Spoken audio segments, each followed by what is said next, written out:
Muy buenos días. Un saludo especial por parte del doctor Jorge Enrique Vallejo Jaramillo, presidente del Consejo Superior de la Judicatura, de los demás magistrados y magistradas que integran la corporación y de la doctora Gloria Andrea Maecha Sánchez, directora de la Escuela Judicial Rodrigo Lara Bonilla.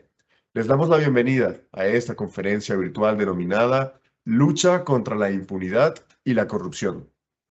La lucha contra la impunidad y la corrupción constituye uno de los desafíos más urgentes y complejos para la consolidación del Estado de Derecho y la vigencia efectiva de los derechos humanos. Esta videoconferencia abordará desde una perspectiva jurídica internacional y regional cuatro ejes fundamentales. Primero, el fenómeno de la impunidad a la luz del derecho internacional de los derechos humanos, con énfasis en las obligaciones estatales de investigar, juzgar y sancionar graves violaciones. Segundo, la estrecha relación entre corrupción sistemática y la vulneración estructural de derechos humanos. Tercero, el alcance normativo y los mecanismos de seguimiento previstos en la Convención de las Naciones Unidas contra la Corrupción y la Convención Interamericana contra la Corrupción. Y finalmente, los instrumentos institucionales y jurídicos orientados a la prevención y represión de la corrupción, tanto en el ámbito público como en el privado. El objetivo es contribuir a una comprensión crítica y propositiva de los marcos normativos y los desafíos prácticos que enfrenta la comunidad jurídica en este campo. Para esta actividad académica tenemos el gusto de contar con el doctor Andrés Hernando Luna Osorio. El doctor Andrés es abogado, especialista en Derecho Constitucional y en Sistema Penal Acusatorio, magíster en Derechos Humanos y doctorando en Administración, Hacienda y Justicia en el Estado Social. Ha realizado una estancia académica en la Universidad de Constance, así como diversos cursos sobre el sistema penal acusatorio en el Instituto de Estudios Judiciales de Puerto Rico. Se ha desempeñado como docente en programas de maestría, especialización y pregrado de Derecho. También ha sido formador de la Escuela Judicial Rodrigo Lara Bonilla y facilitador del Departamento de Justicia de los Estados Unidos a través de su agencia OPDAT, tanto en Colombia como en México. Cuenta con publicaciones académicas, destacándose como coautor de la Guía Judicial para Audiencia de Conocimiento Área Penal, elaborada por OPDAT Colombia, en sus 3 ediciones de 2018, 2020 y 2025. Es coautor de las Guías Judiciales de Conducción de Audiencias Penales, elaboradas por OPDAT México en su edición 2022. En su trayectoria judicial ha servido como juez de ejecución de penas y medidas de seguridad, juez penal del circuito especializado, juez penal del circuito y juez penal municipal. Doctor, bienvenido. Es un gusto tenerlo con nosotros. Tiene el uso de la palabra.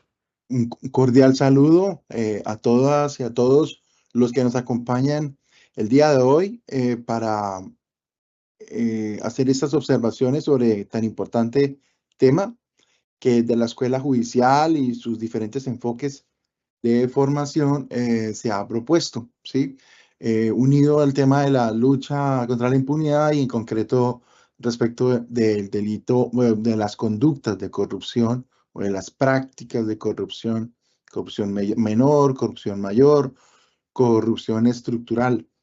Un saludo muy especial a la presidencia, vicepresidencia, a todos los magistrados del Consejo Superior de la Judicatura, de igual forma a la señora directora de la Escuela Judicial Rodrigo Lara Bonilla, a todos sus directores académicos que hacen posible estos espacios, la realización de estas actividades. Entonces vamos a iniciar. La actividad no es muy extensa realmente, más bien quiero ser lo más puntual posible al respecto. Y tiene una finalidad, ¿no? La finalidad es una lectura desde el derecho internacional de los derechos humanos y desde los derechos humanos. Quiero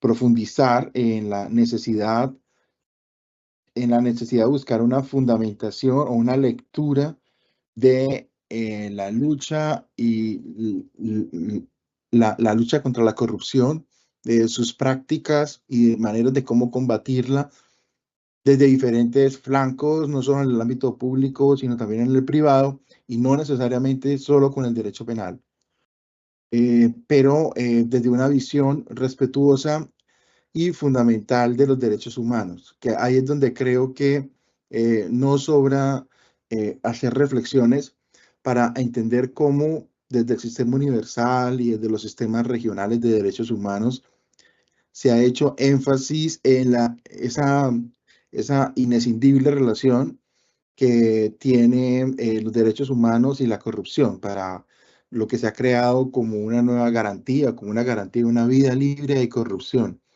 no solo a nivel institucional, sino que se pueda situar en hombros de cualquier ciudadano, es decir, que cualquier ciudadano pueda reclamar esa garantía como propia. Bien, vamos a abordar algunos problemas relativos al derecho humano a una vida libre de corrupción, a la naturaleza delictiva de la corrupción y si se puede llegar a ser catalogado o no como un crimen internacional. Sobre eso también quiero hacer algunas reflexiones sobre el derecho transnacional y el derecho penal internacional.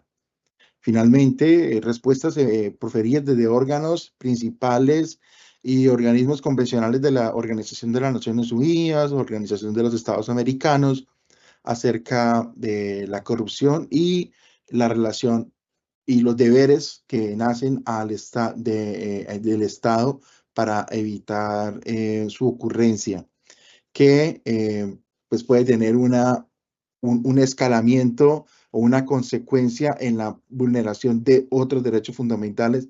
Y ojo, no solo sobre tradicionalmente se ha entendido sobre los derechos económicos, sociales y culturales, sino inclusive sobre los derechos de primera generación. Ya vamos a ver un poquito al respecto. Iniciamos señalando que desde el prefacio de la misma Declaración de Derechos del Hombre y del Ciudadano, elaborada o promulgada en Francia en 1789, se afirmaba que la ignorancia, el abandono o desacato de los derechos del hombre son la única causa de las calamidades públicas y de la corrupción de los gobiernos. Es decir, eh, el buscar dentro de entre las principales libertades fundamentales, libertades civiles, eh, eh, podemos encontrar orientaciones dirigidas a, al- al- al- a la- a que se denota que la corrupción está implícita y está enquistada en las sociedades, pero la obligación de los estados de prevenirla, de combatirla y de crear mecanismos efectivos para involucrar inclusive a la sociedad civil para que la misma cese. Nociones. Tenemos algunas nociones como las siguientes. Corrupción en este contexto va a significar que decisiones administrativas o políticas por parte de organizaciones son compradas, es decir, son negociadas en vez de ser adoptadas sobre la base de la legalidad en procedimientos formales y concebidos para tal propósito. La definición más común, la más rutinaria, comúnmente utilizada por Transparencia Internacional, por ejemplo, que es el abuso del poder encomendado para un beneficio particular. Tal abuso puede ocurrir en el nivel de la administración y de servicios públicos cotidianos, a lo que se le ha llamado corrupción menor, o en cargos políticos de gran nivel o de alto nivel, denominada también como gran corrupción. La corrupción así afecta a los derechos humanos ya reconocidos y que están codificados en los pactos sobre derechos humanos de la Organización de las Naciones Unidas. En la práctica, los derechos económicos, sociales y culturales son los que más resultan afectados, especialmente por la corrupción menor. Cuando hablamos del desarrollo del derecho a las prestaciones sociales que los estados de bienestar ofrecen a los respectivos ciudadanos. El hecho de que ocurren actos de corrupción va a dificultar la financiación, el desarrollo, la promoción, la ejecución de programas y el alcance de servicios para poblaciones especialmente las más vulnerables. Sin embargo, y aquí desde ya podemos ir afirmando estas clases de conclusiones, lastimosamente la corrupción no se queda en ese anillo, o no se queda en ese primer círculo. Se extiende hacia otra clase de generaciones de derechos o hacia otra clase de niveles, inclusive hasta los más primarios relativos a la seguridad, relativos a la prohibición de tortura, de malos tratos, a la prohibición de desapariciones forzadas, de ejecuciones extrajudiciales, ya que pues un Estado que haga pervivir o que alimente flujos irregulares de capitales o la obtención de dividendos, de ganancias, en los cuales se desvíen fondos, pues también ha ocurrido y ha sucedido en estados que son o considerados como dictaduras o como juntas militares, o en los cuales existe una cooptación de particulares para que señalen las políticas de un estado. Pero también encontramos que puede ir o puede alcanzar hasta los denominados derechos humanos de quinta generación. O sea, perfectamente podemos afirmar que existe una causalidad entre actos de corrupción y la falta de oportunidad para obtener los derechos de ciudadanos digitales o al derecho al Internet, a las nuevas tecnologías, al Internet de las cosas, el derecho a servirse de la información, del Big Data, de los procesos de automatización, ya que pues la corrupción va a generar desfinanciación, atraso tecnológico, aumento de la brecha tecnológica, inclusive la programación de inteligencia artificial con sesgos o desactualizada, o una inteligencia artificial que solo sirva para algunos propósitos, inclusivamente ideológicos, o para aquellas personas que están tras los hilos de estas organizaciones, inclusive transnacionales de corrupción. Pues una reflexión adelantada que podemos ir concluyendo es que la corrupción no es inocente, es decir, no se trata solamente de una vulneración de un bien jurídico de la administración pública, bien sea de agentes estatales o servidores públicos, inclusive algunos veces en colusión con particulares, y de la vulneración de algunas funciones, deberes, prohibiciones previstas en las leyes e irregularidades contractuales y pérdida de fondos o desfalco en los presupuestos. No, creo que esa es o sea, esa es una materialidad importante, relevante, pero que tiene una trascendencia mucho mayor.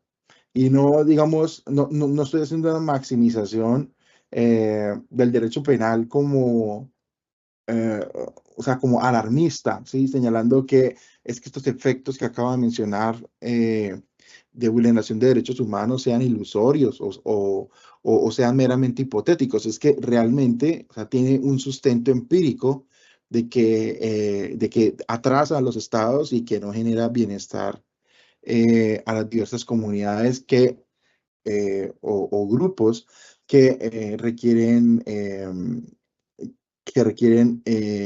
que los recursos se apliquen inteligentemente y con una administración correcta, principalmente, como decía, a grupos especialmente vulnerables. La corrupción tiene efectos negativos importantes en el cumplimiento de las obligaciones de los estados, ya que pone en riesgo las capacidades institucionales y los recursos para asegurar esos derechos humanos. La Organización de las Naciones Unidas inicialmente abordó tanto los derechos humanos como el combate de la corrupción de una forma independiente y sin aparente conexión. Es decir, muy al estilo de como en la literatura o en la doctrina especializada se aborda como un tema técnico, jurídico, inicialmente nacido inclusive de organizaciones hasta privadas, que posteriormente se convierten en convenios bilaterales o entre diversos estados y organizaciones para el combate a la corrupción. Y entonces estamos en el ámbito del derecho transnacional, ¿no? Aquellos delitos transfronterizos que tienen una repercusión económica, que tienen un trasfondo organizado, que obedecen a unas lógicas de estructuras eh, y de alimentación de diferentes fuentes ilícitas y que están y que tienen diferentes efectos y ubicaciones, según bien sea la Convención contra el Crimen Organizado, bien sea que ocurra en un estado, en varios estados, que tenga efectos en otros estados, o que, o que sus efectos vayan a tener una repercusión en diferentes ámbitos. Sucede que, aunque esa es una tradicional y una forma también muy importante de analizar la corrupción, la lectura desde el derecho internacional de los derechos humanos es una lectura más de apropiación para cada estado y respecto de sus deberes, también como una vulneración de los derechos humanos. Es decir, no se habla solamente como un crimen técnico o crimen solo únicamente dirigido a la recuperación de activos, sino eh, sino como una serie de conductas en las cuales los estados pueden perfectamente llegar a tener algún grado de responsabilidad internacional por omitir los controles debidos y la garantía no solo de juzgamiento, sino de prevención de estos actos. Así, hoy día es ampliamente reconocida una conexión entre los derechos fundamentales de las personas y la corrupción, misma que, misma que es una relación compleja y amplia que tiene muchos frentes, ya que es multidimensional. Así entonces, la Convención Internacional o la Interamericana sobre Derechos Humanos, perdón, sobre la corrupción, puede que no haga parte propiamente del núcleo duro de los convenios de derechos humanos. Quiero decir, no está como en esa cúspide de aquellas convenciones que tienen una relación directa sí, coherente y de protección dentro de los comités de derechos humanos y que tengan una relación, una, una, una, un diálogo continuo entre diferentes convenios. Pero que sea indirecto o que tenga una conexión no significa que tenga un lugar secundario. Todo lo contrario, cada vez se observa más la necesidad de contemplar que estas vinculaciones, estas relaciones tienen una fuerza y tienen una vinculación cada vez más relevante. La corrupción, entonces, y esto hay que dejarlo claro, no es un delito sin víctimas.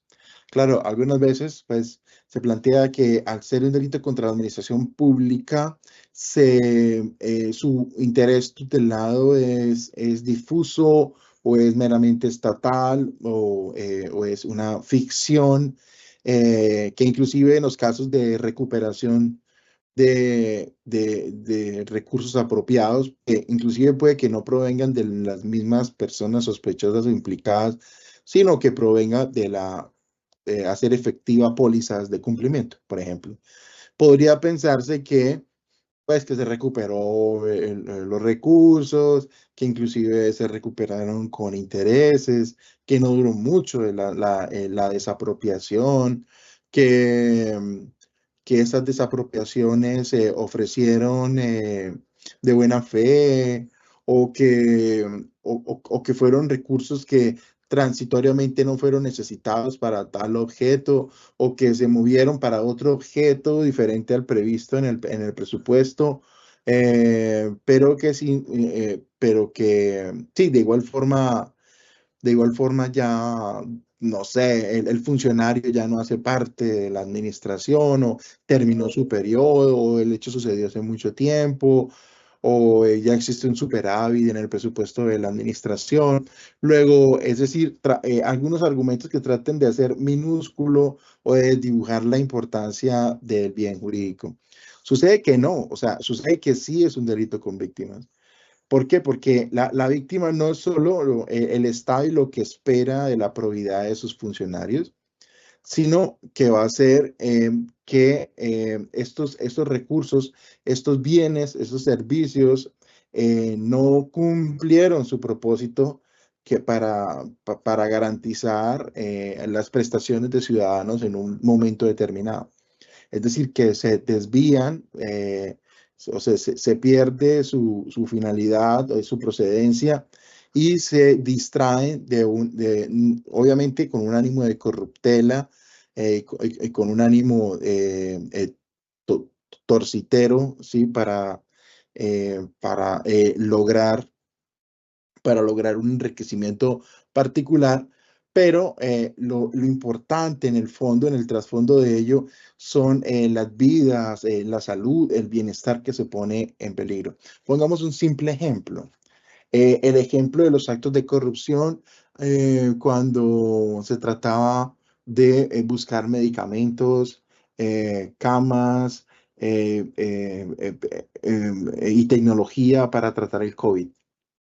Entonces, como en su momento hubo un marco jurídico que autorizó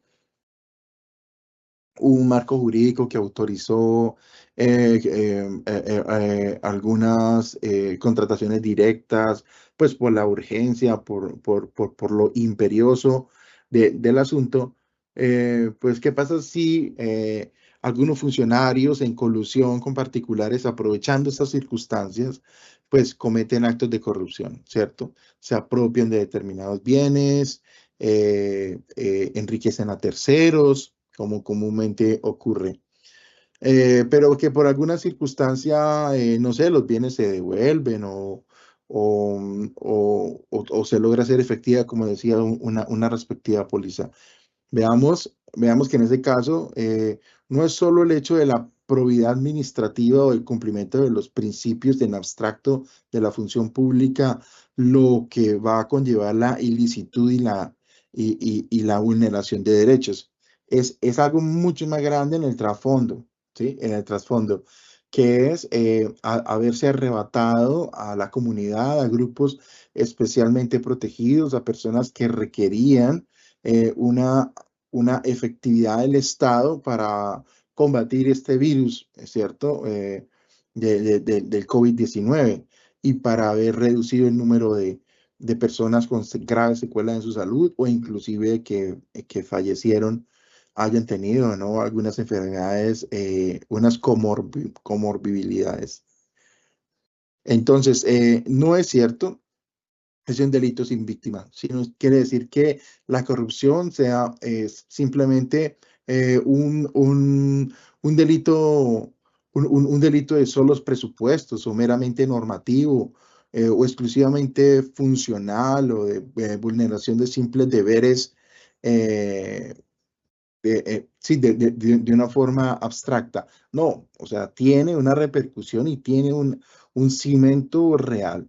Los grupos y personas desfavorecidos sufren la corrupción de manera desproporcionada debido a las desigualdades preexistentes y a la discriminación interseccional, pues hay un impacto desproporcional en mujeres, en niños, migrantes, personas con discapacidad, personas que viven en situación de pobreza, ya que a menudo dependen más de bienes y servicios que ofrezca el Estado.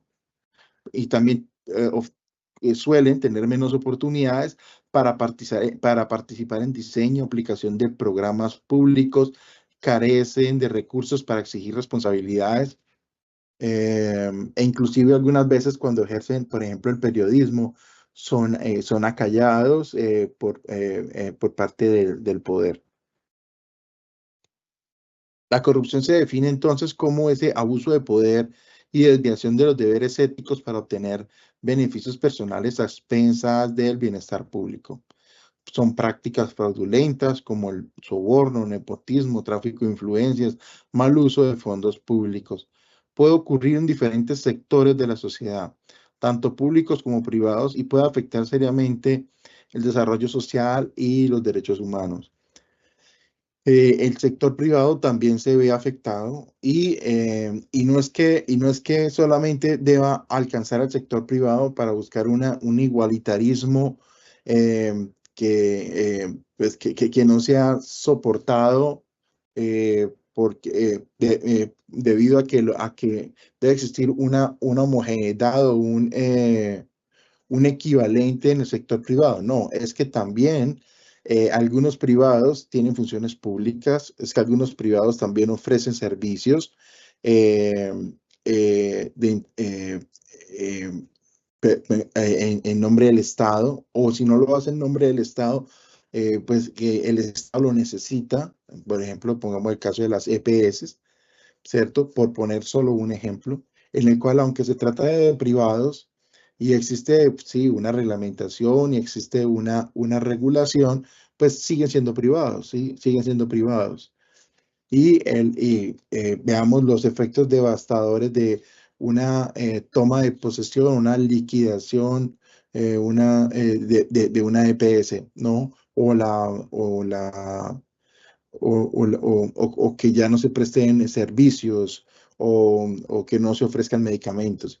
Yo sé que este tema es mucho más complejo de lo que estoy planteando, es mucho más complejo porque los que realmente han conocido en el trasfondo el tema saben que hay diferentes aristas y muchos factores que terminan influyendo en si es necesario o no la toma de las EPS, que también exigen y merecen un debido proceso, si es debido a que pues, una toma que dure años pues puede generar un daño profundo en una EPS que está brindando en principio o ofreciendo un respectivo servicio.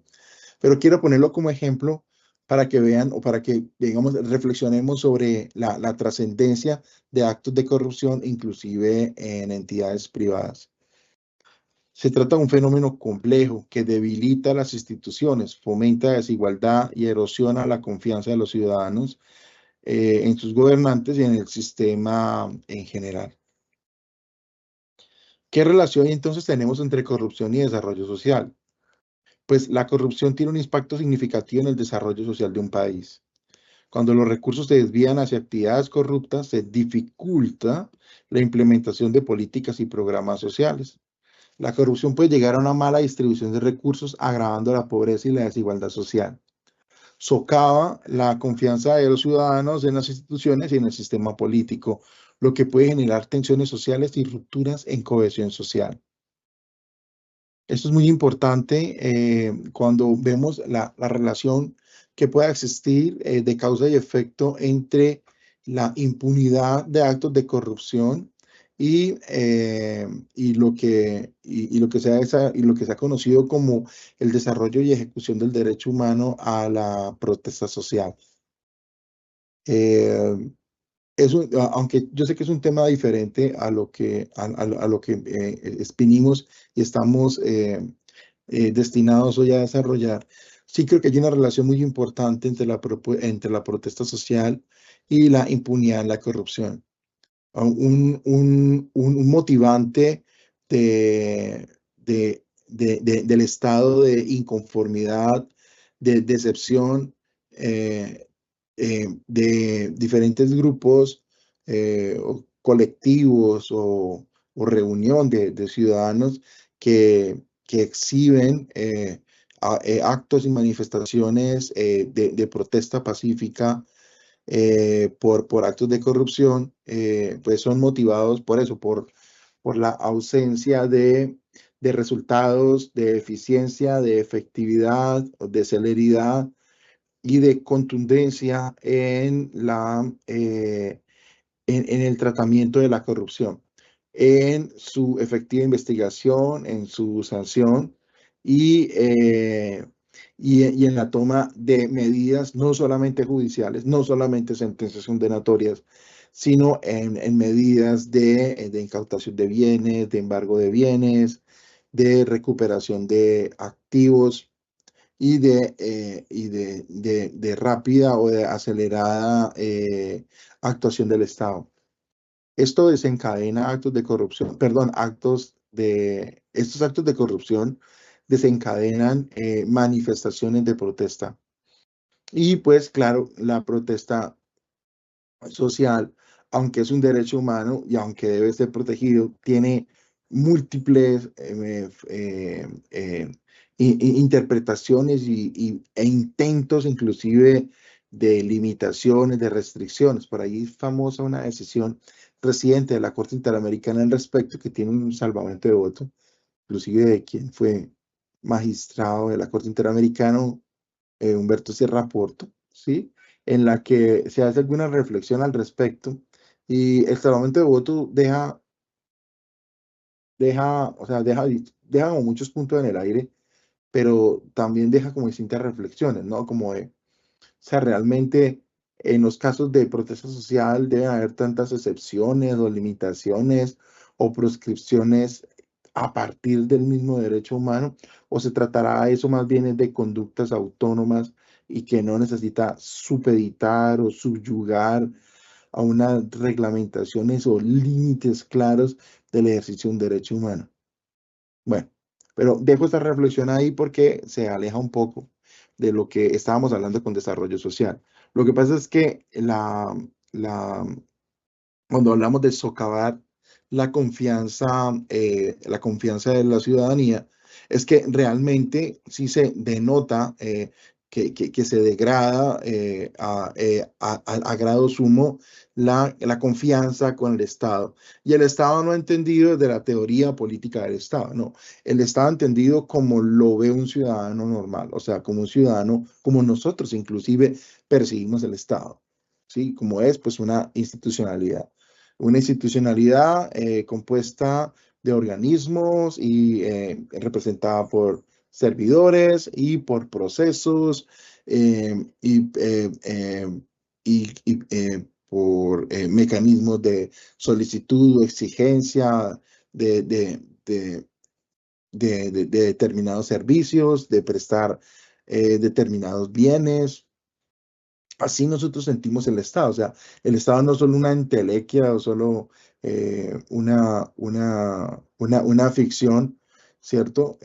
Sino que tiene, o sea, y se siente y se percibe se percibe de manera real. La presencia de la corrupción también puede afectar la eficiencia de servicios públicos, ya que se destina una menor inversión en áreas prioritarias como educación, salud, infraestructura. Es fundamental abordar la corrupción de manera efectiva. ¿Qué consecuencias tiene la corrupción en los derechos humanos?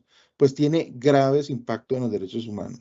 Socava los principios de igualdad, justicia, Estado de Derecho. La corrupción obstaculiza el acceso igualitario a servicios básicos. Pone en peligro el ejercicio de derechos esenciales como la libertad de expresión y de asociación, ya que impide la participación ciudadana y limita la rendición de cuentas de las autoridades. La corrupción también entonces oculta y restringe la posibilidad de escrutinio público del escrutinio ciudadano, ya que pues está en contra de la transparencia, de la rendición de cuentas, de los principios de obrar con objetividad del derecho al conocer archivos, al poder pedir o rendir explicaciones, de mostrar buena gestión, de exigir una gobernanza una gobernanza coherente y eficaz hacia la prestación de servicios de personas que realmente lo necesitan. La corrupción está unida o está atada también a estos bloqueos, a formas de evitar o de descubrir pues los actos de corrupción, los movimientos tramposos, las falsedades, los intereses ocultos, los impedimentos que aparecen, las reuniones subrepticias, los pactos o las órdenes no vinculantes o inclusive también vinculantes para obrar de forma torcida. Entonces, eso también afecta los derechos humanos de la libertad de asociación, de la libertad de expresión. Y cuando hablamos de la libertad de expresión, es en ese ámbito de la libertad de expresión, de crítica, de exigir cuentas, de reclamar a las autoridades, inclusive de forma, o sea, de forma muy específica, pues el uso de los recursos y la manera eficiente en que se está llevando a cabo las funciones. La corrupción erosiona la confianza en la población, de la población en las instituciones, inclusive en los sistemas de justicia, y debilita la protección de derechos civiles y políticos. Entonces, compromete la garantía del respeto de derechos humanos, generando un impacto negativo en el desarrollo de un país. O sea, no podemos afirmar que exista un país que conlleve y que sufra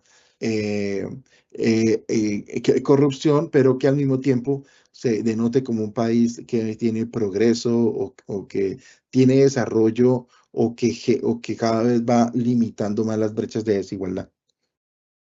Impacto en el desarrollo social, pues la corrupción tiene diversas manifestaciones en el sector de construcción, por ejemplo, sí, proliferación de edificios inseguros que han colapsado y causado pérdida de vidas, por ejemplo. Medidas para combatir la corrupción.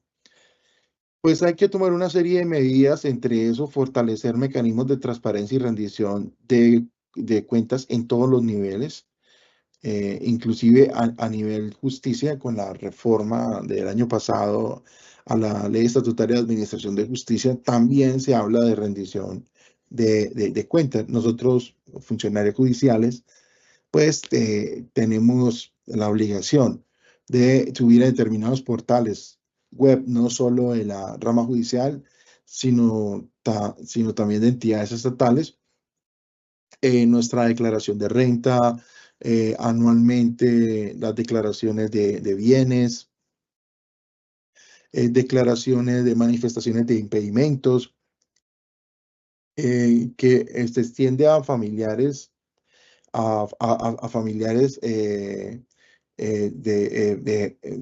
el grado de consanguinidad, afinidad, un grado bastante alto, bastante extendido. Y obviamente ofrecer información pública de nuestra hoja de vida, de los estudios, de capacitaciones, de permisos, de autorizaciones para ejercer la docencia, de licencias, de teletrabajo. Es decir, el Estado colombiano y la rama judicial ha sido bastante cumplidora de esos aspectos. Inclusive el Consejo Superior de la Judicatura y los consejos seccionales de la Judicatura no solo emiten directivas, directrices, comunicaciones, acuerdos, resoluciones, dando a conocer estas obligaciones, sino que realizan, o sea, en el fondo, seguimientos de su cumplimiento, ¿sí? Crean aplicativos para el seguimiento de estas medidas, recordatorios, exhortos, ¿sí? Se insta para ello, se hace requerimientos o se solicita información. ¿Por qué? Porque pues, existe el compromiso con la transparencia y con la protección de derechos humanos, ¿sí? Con la protección de los derechos de la ciudadanía, de conocer que sus funcionarios son respetuosos de estas formas de control, de autocontrol, de autogestión, e inclusive que en cualquier momento pueden solicitar información al respecto, porque todo eso se recopila y todo eso está en archivos, todo esto está subido en internet o está recopilado y perfectamente se puede obtener esa información. Se debe promover la profesionalización y capacitación de servidores públicos, estableciendo estándares de ética y corrupción claros. O sea, nunca hay que perder la lucha, nunca hay que desfallecer en entender que sí hay que capacitar y sí hay que llevar a cabo acciones reales eh, para capacitar en protección de derechos humanos y en la forma de cómo evitar actos de corrupción. O sea, esto no es, o sea, la capacitación en ese sentido nunca sobra, o sea, nunca falta, porque hay que eliminar el sesgo de decir que los que cometen corrupción son personas que están, no sé, que viven en las regiones, ¿sí? O que son de lugares inhóspitos del Estado, personas ignorantes, o eso es solamente respecto de personas que no están en las grandes ciudades. No, la verdad no. O sea, la corrupción lastimosamente llega o ataca diferentes ámbitos, en diferentes nichos, en diferentes lugares y no, digamos, no respeta el hecho de tener títulos o capacitación o haber podido acceder bajo el privilegio a estudios en el extranjero o haber tenido capacitaciones múltiples en ese aspecto. Hemos visto que, pues no quiero poner ejemplo porque no quiero sonar, no quiero hacer ninguna particularidad, pero hemos visto que hasta funcionarios no sé, encargados de garantizar o de perseguir actos de corrupción terminan incurriendo en actos de corrupción, frente a lo cual inclusive creo que o sea, creo que sería muy importante realizar estudios criminológicos al respecto, ¿no? O sea, o sea, por qué personas que lo tienen todo o personas que no tienen ninguna carencia o ninguna necesidad terminan realizando actos de gran corrupción o de grande sí, o de corrupción enorme y si la ciudadanía termina premiando esto, o si después de obtener la libertad, una prisión domiciliaria, o estar en un permiso, o no sé, se le justifica o se le hace mártir, o se crea como víctima del Estado, ¿sí? O sea, creo que nosotros tenemos que hacer unas reflexiones muy grandes que también son formas de reparación y de combatir la corrupción, es decir, de no romantizar el hecho de que las personas de bien o que las personas, sí, o las personas decentes o las personas formales que terminan siendo condenadas o enjuiciadas o sancionadas por actos de corrupción, lo fueron por hechos injustos o hechos baladí. Sí, por ejemplo, no sé decir, pero o tratar de justificar, sí, pues que no mató a nadie, es que no desapareció a nadie. Y si hay personas que hurtan y están en la calle o salen primero. Entonces creo que, o sea, creo que no, o sea, creo que nunca sobrará un hecho de concientización y de capacitación en la importancia de combatir y de mostrar los efectos devastadores de la corrupción.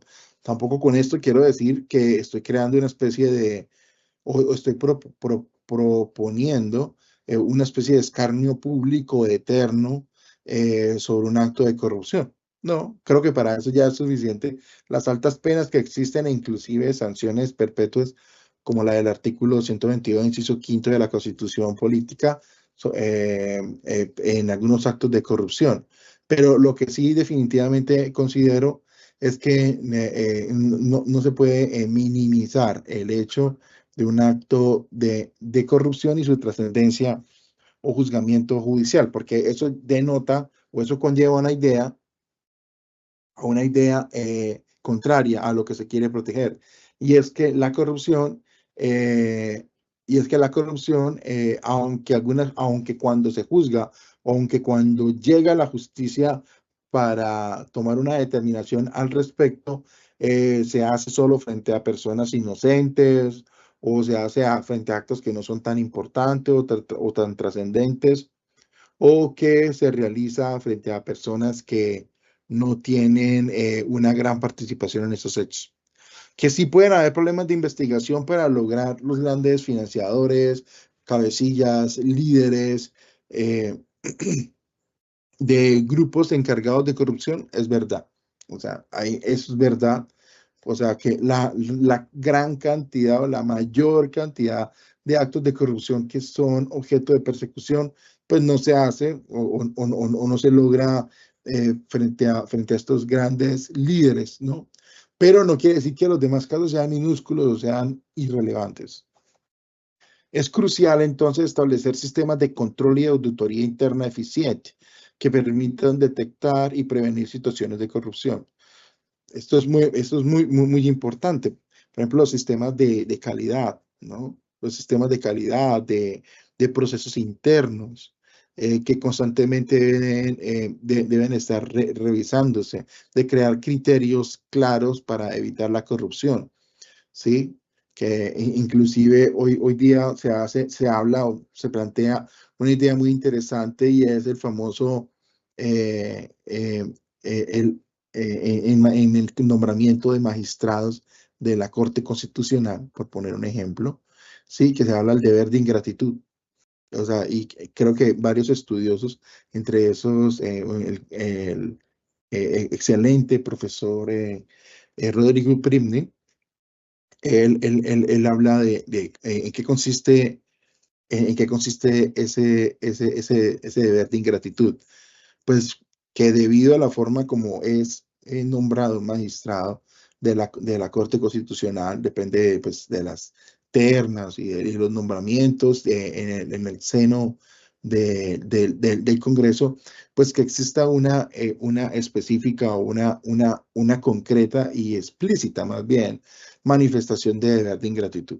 Es decir, de que no se debe nada, de que no hay favores que pagar, no hay nada que cubrir, o sea, que sea explícito y que se demuestre en los hechos y también de manera simbólica que ello va a ser así, es decir, que van a haber impedimentos, o sea, que se va a apartar de determinados asuntos, que no se va a hacer un lobby interno, o sea, que no se va a gestionar en pro o que no se va a torcer el derecho, a tergiversar el ámbito de lo jurídico. Sabemos pues que vivimos pues, en el derecho de las interpretaciones de la norma y pues por ahí como dicen pues hasta la Biblia, que el diablo utilizaría inclusive hasta el diablo utilizaría la Biblia si le sirve sus propósitos, ¿no? Es decir, cualquier forma de lograr manipular y de urdir en actividades delincuenciales, pues sería válida. Entonces, muy importante el tema de el control interno de la auditoría y también de la autogestión dentro de los productos de calidad para evitar acciones de corrupción. Es necesario fomentar la colaboración internacional y cooperación con los diferentes países y por último, la sociedad civil juega un papel fundamental en la lucha contra la corrupción. Afectación en la justicia por la corrupción. Claro, la corrupción tiene un impacto significativo en la justicia y el Estado de Derecho de un país. Se socava la imparcialidad y la integridad del sistema legal, permitiendo que se tomen decisiones basadas en sobornos y favoritismos. La corrupción también debilita la confianza de los ciudadanos en las instituciones judiciales y en el cumplimiento de la ley, lo que lleva a una falta de fe en la justicia y un aumento de impunidad. La corrupción en el sistema judicial puede conducir a violaciones de los derechos humanos, ya que se pueden sobornar a jueces y fiscales para que tomen decisiones injustas o permitan la impunidad en los delitos. Bien, al respecto también, pues, quiero hacer eh, quiero hacer una reflexión, y es un tema que, pues, he venido pensando y analizando, pues, en los últimos meses, tal vez el último año. Acerca de lo siguiente, y es de la existencia del delito de prevaricato, acerca de si el delito de prevaricato judicial es un delito de corrupción o no, y si es absolutamente necesaria su existencia. Claro, como juez me queda algunas veces como mal hablar del tema porque dicen, bueno, pero claro, usted está buscando su beneficio o quiere esquivar controles. Pero creo que la reflexión inclusive debe ser un poco más profunda. ¿Por qué? Porque con el prevaricato judicial pasan muchas cosas.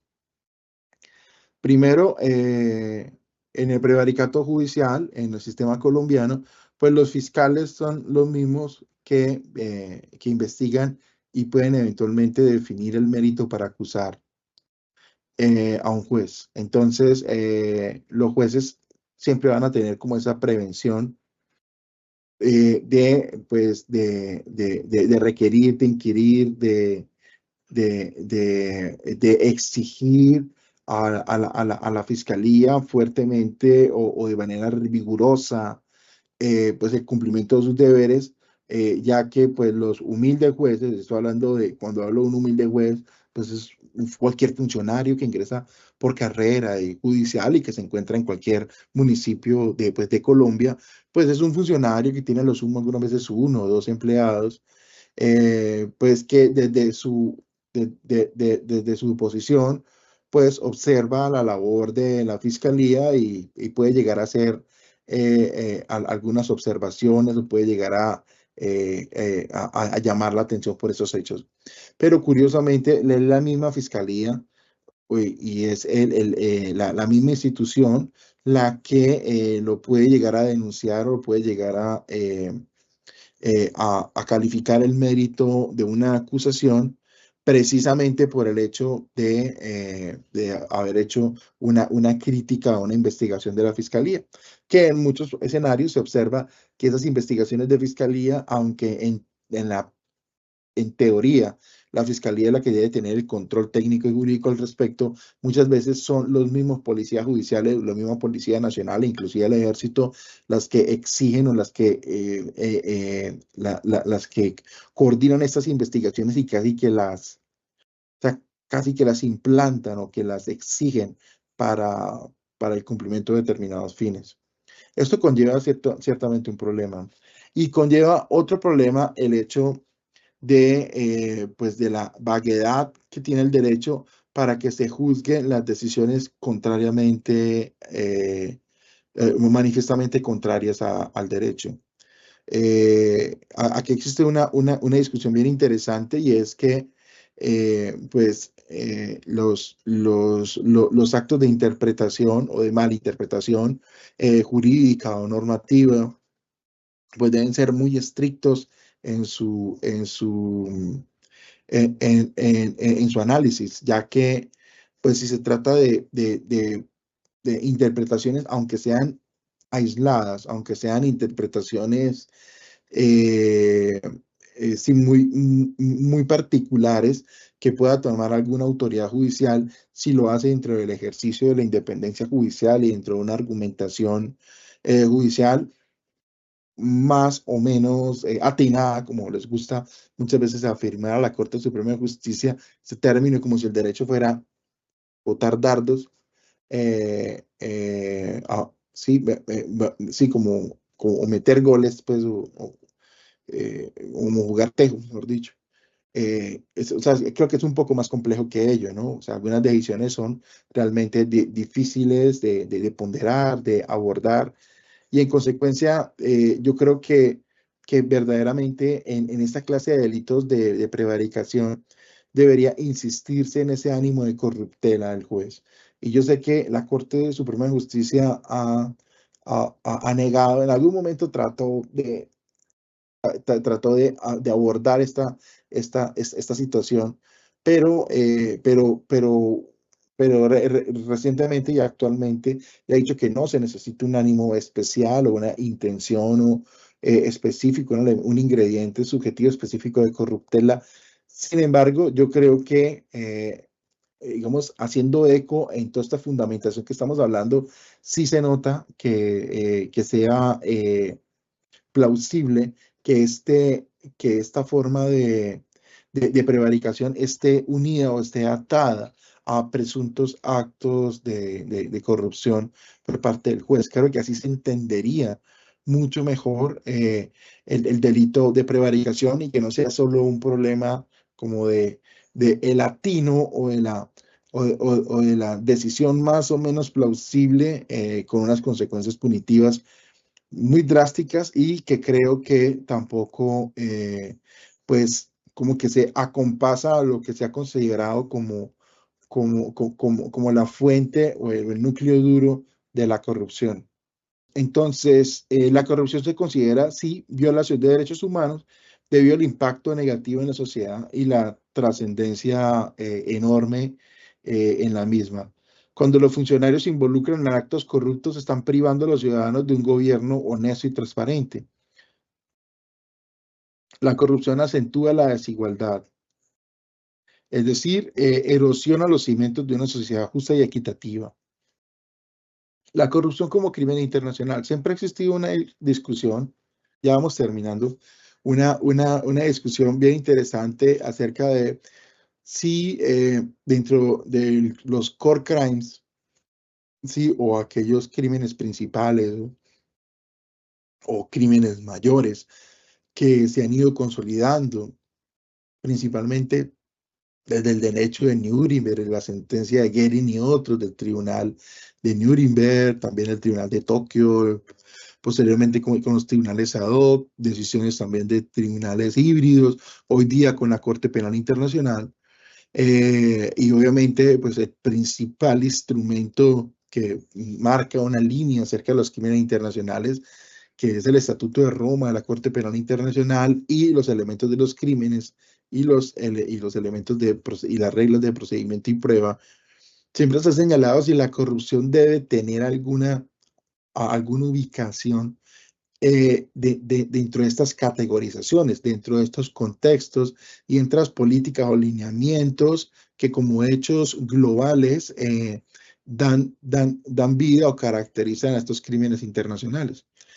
Claro, ¿cuál es la pretensión? La pretensión es que se conozcan estos actos inclusive por tribunales internacionales, que sea mucho más directo y mucho más fácil la pretensión de una imprescriptibilidad de la acción penal, de la sanción penal, eh, eh, inclusive responsabilidades estatales por la inoperancia de la investigación de todos los actos de corrupción.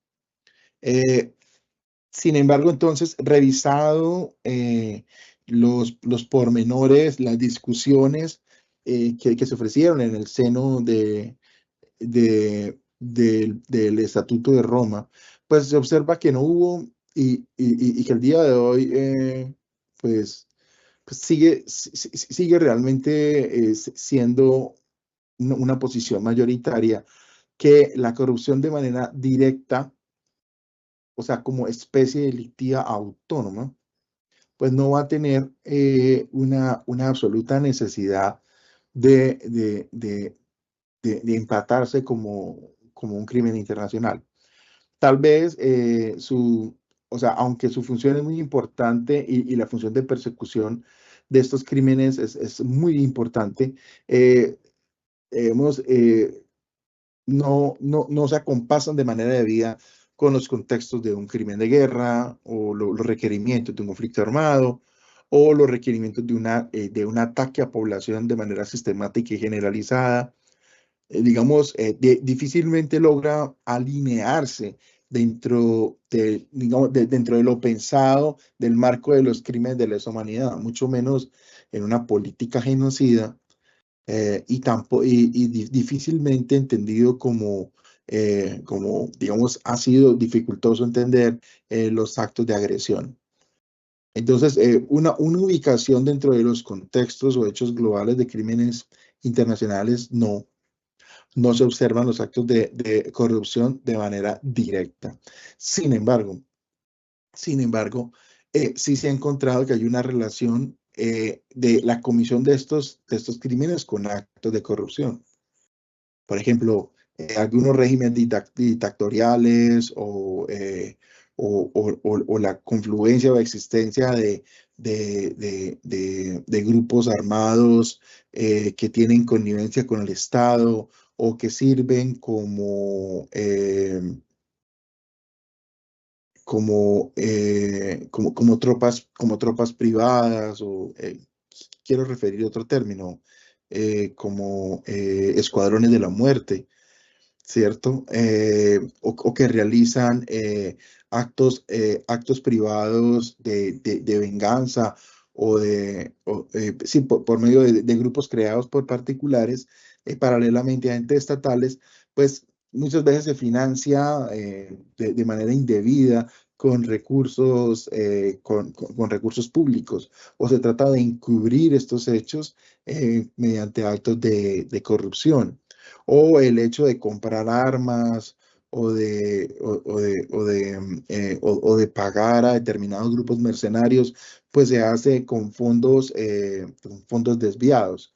Entonces, claramente la corrupción y los lineamientos de corrupción pueden servir para alimentar y para justificar y fortalecer líneas de investigación para demostrar los contextos exigidos. Por ejemplo, si yo necesito demostrar un ataque, perdón, una línea o política genocida, ¿cierto? Que no es cosa sencilla, no es cosa fácil. Creo que la práctica judicial así lo ha demostrado. Pero si se habla de una política o un seguimiento de determinadas pautas que tienden a la destrucción total o parcial de un grupo nacional, étnico, racial, religioso, político, pues puedo encontrar que actos de corrupción, diferentes actos de corrupción, vayan enfilados para ese fin. Entonces, en ese orden, ese orden, pues la corrupción mayor o actos de corrupción mayor pueden conllevar a cumplir o a satisfacer ese estándar de prueba para ese determinado elemento. Lo mismo podría pasar, por ejemplo, con el exterminio como crimen de lesa humanidad. Sí, la creación de eso que se llama las slow death measures, o medidas de muerte lenta para evitar el acceso de medicamentos, de bienes de primera necesidad, o hacer morir de hambre, o la ausencia de vacunas, o la creación de condiciones paupérrimas de subsistencia a determinados grupos, o la eliminación de privilegios o de medios de comunicación o de medios de transporte para que lleguen los mínimos elementos que se necesita para la supervivencia y desarrollo de un grupo.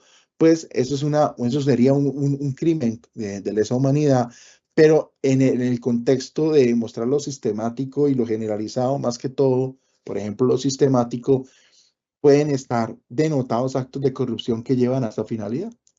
Entonces, la corrupción per se, como especie o hecho individual, digamos, no se ha considerado que, o sea, que no quiero decir que se gane ese lugar, pero que se ubique y de una manera coherente y con las demás especies delictivas.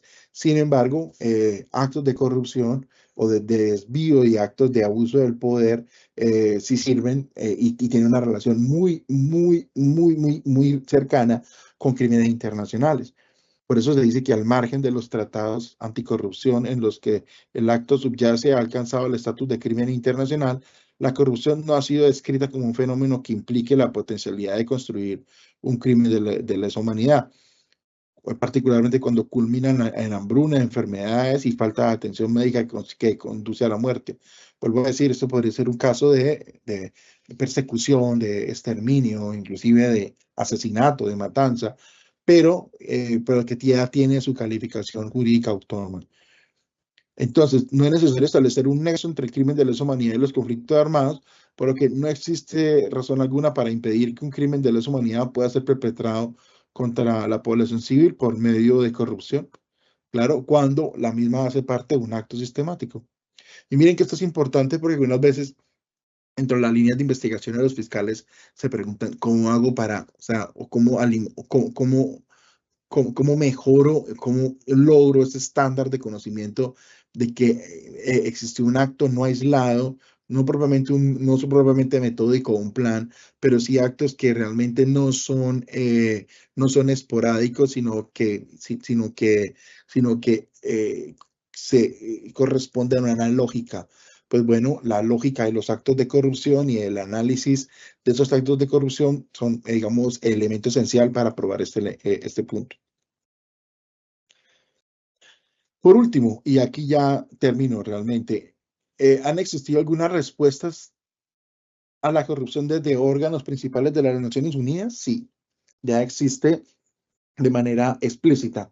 O sea, no quiero decirlo como solo con informes o en estados en particular o meras declaraciones o solamente algunas recomendaciones o informes de algunos expertos o inclusive reuniones o conclusiones de sesiones en el marco de las Naciones Unidas. No, hablo de decisiones, de manifestaciones, de pronunciamientos de órganos de derechos humanos que tienen un llamado concreto a la protección y el combate de los actos de corrupción. No me estoy refiriendo acá al nivel europeo ni africano, ni obviamente de entidades particulares, sino solamente de órganos de las Naciones Unidas. Por ejemplo, en la Asamblea de las Naciones Unidas, esta resolución sobre las consecuencias negativas de la corrupción en el disfrute de los derechos humanos. El Consejo de Derechos Humanos de las Naciones Unidas tal vez es el órgano que más ha proferido en diferentes momentos resoluciones como la que habla de consecuencias negativas de la corrupción en derechos humanos del 2013, del 2015, mejores prácticas para luchar contra las consecuencias negativas de la corrupción, las consecuencias negativas de la corrupción en derechos humanos, en informe del 2021-2023, y este informe es muy relevante que llama el papel de la buena gobernanza en la promoción y protección de los derechos humanos. También tenemos al Consejo Económico y Social de las Naciones Unidas, estas resoluciones, una sobre medidas para la corrupción, asistencia a los estados en materia de creación de capacidad con mira a facilitar la entrada en vigor y ulterior aplicación de la Convención de las Naciones Unidas contra la Corrupción, esta sobre prevención y lucha contra los delitos que repercuten en el medio ambiente, que hay una relación inescindible muy importante eh, con la corrupción. Inclusive llama la atención a que dentro del lavado de activos un delito subyacente pues sean los delitos ambientales, el aumento de la transparencia en los procesos judiciales, muy importante resolución. También tenemos del Alto Comisionado de las Naciones Unidas diferentes informes, pero quiero destacar que es el Seminario de Expertos sobre la Promoción y Protección de los Derechos Económicos, Sociales y Culturales en las Iniciativas de Lucha contra la Corrupción en el contexto de recuperación tras la pandemia de enfermedad por coronavirus. Y por último, respuesta de organismos convencionales en el Sistema Universal Interamericano. Tenemos la observación general del Comité de Derechos Económicos, Sociales y Culturales sobre obligaciones de los estados en el contexto de actividades empresariales. Esta del Comité de los Derechos del Niño, la observación general sobre elaboración de presupuestos públicos para hacer efectivos los derechos del niño. Y por último, decisiones de la Corte Interamericana de Derechos Humanos, muy relevantes, que las pueden encontrar en el último cuadernillo número 23 de este año. Es en el caso Andrade Salmón contra Bolivia, Ramírez Escobar contra Guatemala y Viteri, Ungaretti y otros contra Ecuador. Bueno, ese sería como el resumen, esa sería la idea principal que quería ofrecer. Y pues si existen preguntas, o formulaciones o comentarios, pues con mucho gusto estaría encantado de recibirlos. Muchas gracias. Doctor Andrés, muchas gracias por su valiosa presentación y efectivamente entraremos al apartado de las preguntas. La primera de ellas es la siguiente. ¿Qué relevancia jurídico-normativa y práctica implica calificar la corrupción como una violación de los derechos humanos y como índice de ello en las obligaciones estatales de prevención, investigación, sanción y reparación? Muchas gracias. Bueno, el que formula la pregunta, pues digamos, estuvo atento a la, a la conferencia, porque creo que es una de las grandes conclusiones a las que llegábamos.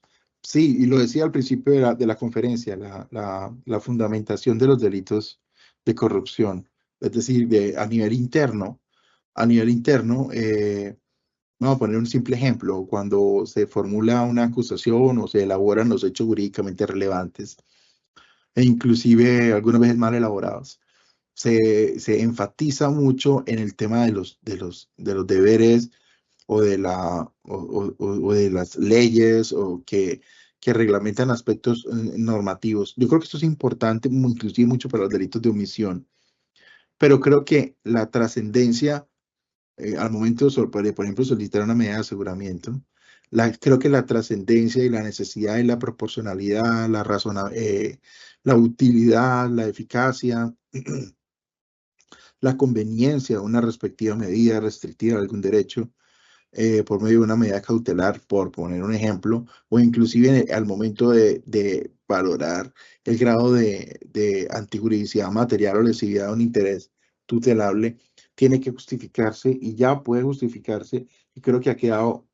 más o menos claro que existe una relación inescindible con la protección y garantía de derechos humanos, que inclusive las investigaciones también tienen que ir dirigidas a entender, bueno, esta inobservancia o este desvío de poder, este abuso, ¿qué consecuencias trajo? O sea, concretamente, que no sean solo consecuencias digamos, de un certificado de disponibilidad presupuestal o de la entrega de unos determinados recursos o desembolso. El problema no solo en la materialidad, sino esto que conllevó, o sea, dentro del plan del respectivo gobierno o de la entidad que no se logró materializar dentro de los fines que se tenían que realizar o en un informe final, qué no se logró, qué se esperaba con ello, o sea, cómo esta situación tuvo un desmedro real una determinada parte de la población y cómo entonces sus derechos humanos son vulnerados, ¿no? O sea, y de cómo por ejemplo, al momento de justificar una medida de aseguramiento, el mismo hecho de destruir documentos, de destruir archivos, de eliminar evidencias, de tratar de modificar las voluntades o el conocimiento de eventuales testigos, no solo justifica una finalidad, una medida de aseguramiento, como es la obstrucción de la justicia, eh, sino, sino que también está vulnerando otros derechos humanos, ¿no? El derecho que hablamos de la información, al escrutinio, el derecho a la transparencia, al acceso de documentos públicos y a revisar archivos y a poder reclamar rendición de cuentas. Entonces creo que realmente la conclusión es como fundamentar las diferentes aristas del derecho de la persecución de la corrupción desde un estudio más profundo de la vulneración de derechos humanos. Gracias, doctor. Vamos con la siguiente pregunta.